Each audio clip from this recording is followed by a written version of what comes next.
Lolita, luz de mi vida, fuego de mis entrañas, pecado mío, alma mía. Lolita.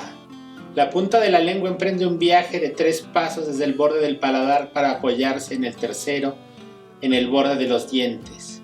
Lolita. Era sencillamente por la mañana. 1,48 m de estatura con pies descalzos. Era Lola con pantalones. Era Dolly en la escuela. Era Dolores cuando firmaba. Pero en mis brazos era siempre Lolita. ¡Qué gran inicio! Es una lástima que nadie quiera que leas esta novela. Hola amigos, ¿cómo están? Yo soy René y esto es Teoría del Caos. Y en este video ensayo quiero hablarles sobre 2 polémicas literarias que han buscado censurar 2 textos. Y como este es un tema que me molesta particularmente, creo que va a ser imposible que hable de él con el estómago vacío. Así que los invito a que comencemos con una rápida visita a la cocina a prepararnos un delicioso estofado de carne, zanahorias y papitas. ¡Atención! ¡Atención! Atención, 3, 8, 9, 5, 9. Hace unos días el cuento Lucy y el monstruo se hizo viral en redes sociales porque un grupo de padres de familia se escandalizaron de que estuvieran en los libros de texto oficiales de educación primaria.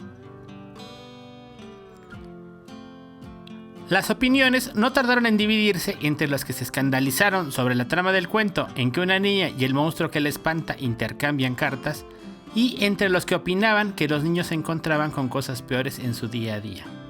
La polémica era de esperarse, pues hay un grupo de personas interesadas siempre en amplificar cualquier queja sobre la educación pública en México, pero aún así me entristeció comprobar una vez más que cada vez que una obra literaria se hace viral en mi país es a partir de la ignorancia y la censura.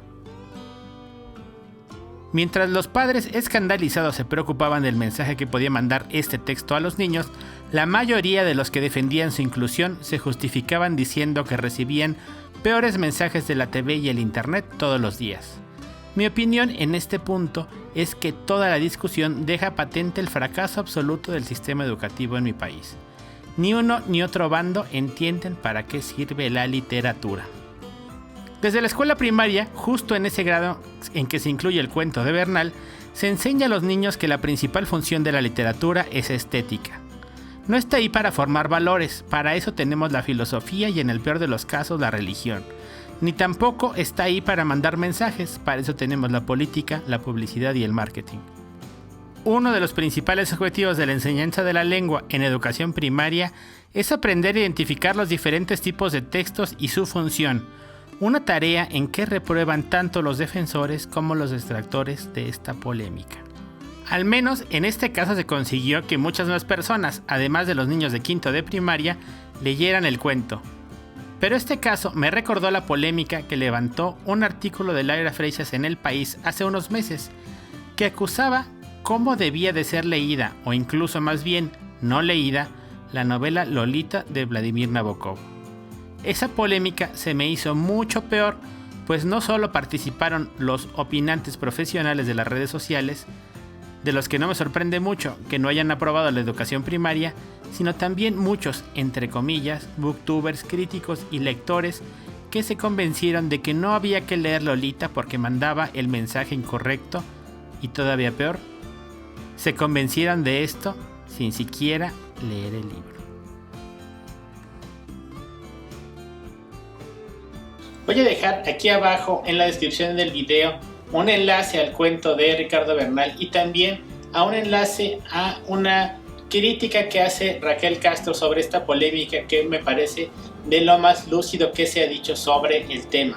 Y como mencioné al final de esta primera parte, una de las cosas que me preocupan de la siguiente polémica de la que voy a hablar es que, al menos en este caso, todo el mundo pudo leer el texto porque es un cuento muy breve y pues si quizá quedaba patente tu incapacidad para comprender lo mínimo de qué trata un cuento y de comprender los temas y de poder separarlo de la realidad. Para el siguiente caso, que es una de mis novelas favoritas con la que comencé abriendo este video, que es Lolita de Vladimir Nabokov, es una polémica que en muchas ocasiones llama a no leer esta novela por no comprender de qué se trata esta novela. Pero lo que provoca es que mucha gente que en teoría tendría que ser amante de los libros y tendría que defenderlos, toma una postura de pensar que está bien no leer esta novela por lo que alguien más les ha dicho que se trata esa novela. Y creo que es bastante válido criticar un libro si no lo terminaste, no lo pudiste terminar. Se vale opinar de un libro sin terminarlo, decir que no te gustó cómo estaba iniciando, que te parecía aburrido, que te parecía exagerado, que no te llama la atención. Hay muchos argumentos para no terminar un libro, pero creo que decir que no vas a leer un libro por el tema que trata cuando no sabes de qué tema trata porque la gente que te está diciendo no comprendió el libro es un peligro inmenso que deberíamos de saber tomar mejor en cuenta, sobre todo aquellos que disfrutamos de los libros. Y es por eso que es muy peligroso quedarte solo con una opinión, así sea de la persona con la quien más tienes confianza para hablar de libros. Siempre hay que confrontar las opciones con las que nos encontramos. Y sobre eso es en lo que estaba pensando la semana pasada cuando viajé a la ciudad de Mexicali al encuentro Tiempo de Literatura.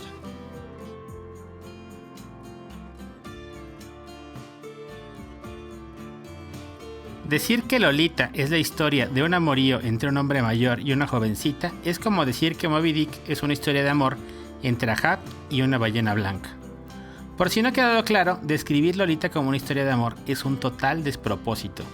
La mejor manera de explicar Lolita que conozco, que yo pondría en la cuarta de forros si es que yo fuera el editor de Lolita, es parte del epílogo del autor y dice así: el estremecimiento inicial de inspiración para escribir Lolita fue provocado de algún modo por el relato periodístico acerca de un chimpancé en el Jardin des Plantes que después de meses de incitaciones por un científico hizo el primer dibujo que haya esbozado nunca un animal. Ese dibujo mostraba los barrotes de la jaula de la pobre criatura. Con esa explicación, debería de quedar bien claro que Lolita no se trata de una historia de amor, o que si se le quiere ver así, se trata de una historia de amor a la lengua inglesa, como también señala Nabokov en el epílogo. No me parece una exageración. Pocas novelas abordan con tanto amor y atención la lengua y la literatura anglosajonas como Lolita, aunque por supuesto no lo hace de forma inocente. Más que un homenaje incluso, podría decirse que es una puesta en escena, con un manejo técnico del inglés y sus formas literarias al que pocos se han podido aproximar después. La anécdota de la novela es, sin embargo, lo que ha evitado que Lolita se volviera solo una novela para escritores. Si bien han sido ellos, por ejemplo Jonathan Franzen, Julian Barnes o Martin Amis, quienes han presentado las lecturas más interesantes sobre la misma. Amis la llama una novela cruel sobre la crueldad. Si bien él, como muchos otros autores, ve una alegoría político-cultural sobre la opresión, la seducción del poder o la decadencia de Occidente, según cada quien, sobre intentar darle un sentido literal a la historia de Humbert Humbert y Dolores Hays. Nabokov negaba siempre esas lecturas e insistía en que Lolita no apelaba a ninguna moral y su sentido principal de existir era el estético. Lo cierto también es que Lolita, como el monstruo de Frankenstein, salió pronto de la novela y cobró una vida propia que poco tenía que ver con la obra original. Muchas editoriales con hambre de polémica y ventas promocionaron Lolita como una novela erótica, idea que se extendió con las imágenes promocionales de las películas de Kubrick y Lynn.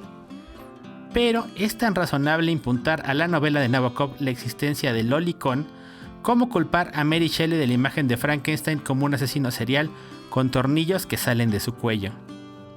Lolita sigue siendo, junto con Pálido Fuego, Ada o el Ardor y otros textos de Nabokov, uno de los pináculos más altos que alcanzó la lengua inglesa en el siglo pasado. Pero es también un recordatorio de que la literatura requiere de lectores que puedan comprenderla y protegerla de aquellos que, por miedo a lo que no entienden o no son capaces de entender, quisieran acallarla o censurarla. Dicho de otras palabras, cuando nos encontramos con por qué es importante seguir enseñando literatura en las escuelas desde los casos de educación primaria, como con cuentos como Lucy y el monstruo de Ricardo Bernal, hasta novelas que tendrían que estudiarse en preparatoria y sobre todo a nivel universitario, como Lolita de Vladimir Nabokov, nos damos cuenta de que siguen siendo una asignatura indispensable leer cuentos y novelas a lo largo de nuestra enseñanza universitaria, porque los cuentos, las novelas, la poesía, lo que nos enseñan es a leer el mundo, a interpretarlo. Sé que muchas veces y erróneamente nos gusta decir que la literatura no sirve para nada, y probablemente sea cierto que la literatura no sirve para nada, pero la enseñanza de la literatura sí tiene una razón de ser mucho más allá de simplemente aprenderte los nombres de obras y corrientes. Y leer tiene un valor muy útil para la vida diaria, y una de esas cosas que te van a preparar mejor para el mundo es leer Lolita de Vladimir Nabokov. Y hablando sobre el tema de las editoriales, quizá uno de los puntos que se podría comentar es que estamos aquí hablando de dos hombres, pero hace muy poco salió una novela también bastante buena y también bastante estremecedora, que es, digamos, una suerte de reverso de Lolita, que hablan de, inspirada en una historia real, una maestra que da clase en educación secundaria y que seduce a sus alumnos menores de edad, que en inglés se llama la novela Tampa, pero por alguna extrañísima razón Anagrama decidió traducirla como Las lecciones peligrosas, aludiendo a un gran clásico del soft porn de los 80s, lo cual deja mucho que pensar sobre cómo estamos trabajando este tipo de literatura y a qué excesos llegan las editoriales a veces por llamar un poco más la atención. Y antes de terminar este video, quiero nuevamente exhortarlos a que lean Lolita de Vladimir Nabokov. Yo leí Lolita la primera vez en la traducción de Anagrama y francamente no es nada mala, es un gran trabajo de traducción, pero no hay nada como leerla en el inglés original. Lo que hace Nabokov en Lolita creo que no lo vuelve a alcanzar en ninguna otra de sus novelas, quizá en Pálido Fuego a ratos, pero es una cosa maravillosa. Y si pueden leer novelas en inglés, lean esta en inglés, les va a costar trabajo, pero vale mucho la pena hacerlo así. Y con eso voy a terminar este video, no sin antes recordarles que si les gustó y les gustan los videos que hago aquí en Teoría del Caos, les agradecería mucho que me regalan un like. Cada like que le dan a este video aumenta en un 1% la posibilidad de que la próxima semana suba un video nuevo, lo cual quiere decir que si llegamos a 100 likes, les prometo que la próxima semana vamos a tener otro video. Pero todavía más que un like, les agradecería mucho que me dejaran un comentario. Me gustaría mucho saber qué libros ustedes terminaron leyendo y resultaron ser un libro completamente distinto al que les habían contado que era en realidad. Y digamos, para dejarlo de una forma más general, ¿qué libro han disfrutado mucho una vez que se dejaron de los prejuicios en torno a ese libro y lo comenzaron a leer? Eso sí, si me dicen que Ayn Rand o Mario Vargas Llosa, los bloqueo de este canal. Pero si solo quieren dejar un comentario para hacerme saber que han llegado hasta el final de este video, siempre pueden escribir: los 7 pecados capitales son pecadillos, pero sin 3 de ellos, el orgullo, la lujuria y la pereza, quizá nunca hubiese nacido la poesía. Y eso es todo, nos vemos muy pronto. De ustedes depende si la semana que viene o no, con más Teoría del Caos.